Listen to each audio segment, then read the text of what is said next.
दोस्तों, आज की कहानी है भाभी आपको चाय बनानी भी नहीं आती क्या।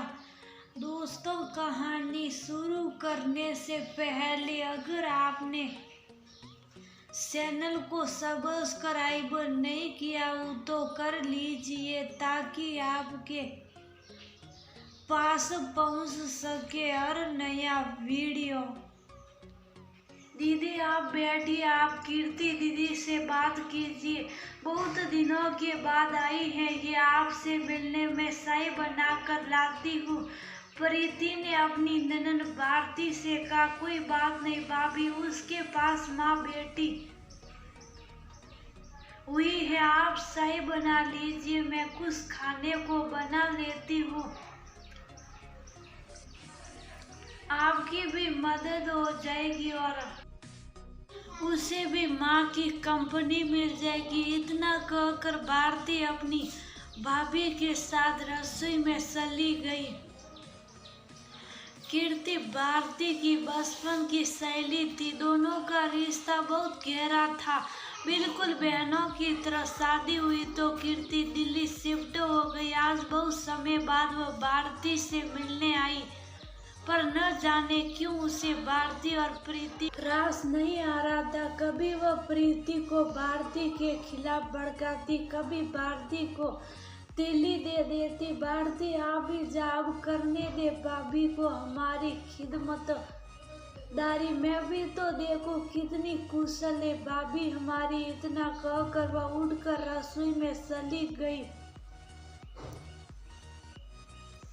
वहाँ भारती को पकोड़े बनाते देख भाभी से बोली, क्या भाभी कुछ तो आराम दीजिए। भारती को खुद तो आप आराम से चाय बना रही हैं। बेचारी भारती को पकोड़े बनाने का काम दे दिया। भारती अच्छी है जो आपकी बात सुन लेती है, वरना मायके में कौन काम करता है। माए का मतलब आराम करो। इतना कहकर बाहर चली आई। भारती और प्रीति चाय नाश्ता लेकर कमरे में गई और प्रीति ने कीर्ति को चाय की प्याली दी।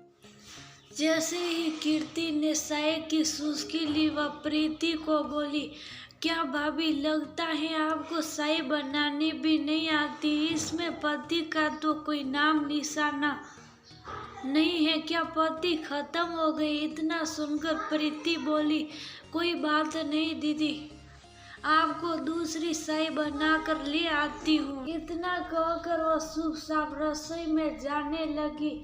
तभी भारती ने प्रीति को पकड़ा और बोली, कीर्ति क्या बात है, जब से आई हो मैं देख रही हूँ तुम भाभी को कुछ ना कुछ तंज करते जा रही हो। सबका अलग अलग स्वाद होता, भाभी को समझना नहीं आ रहा कि तुम्हें तेज चाय पीने की आदत है। कीर्ति इतने समय बाद तुम यहाँ आई हो खुशियों की तलाश में अपनों के पास, और यहाँ आकर भी तुम नुक्शचीनी निकाल रही हो।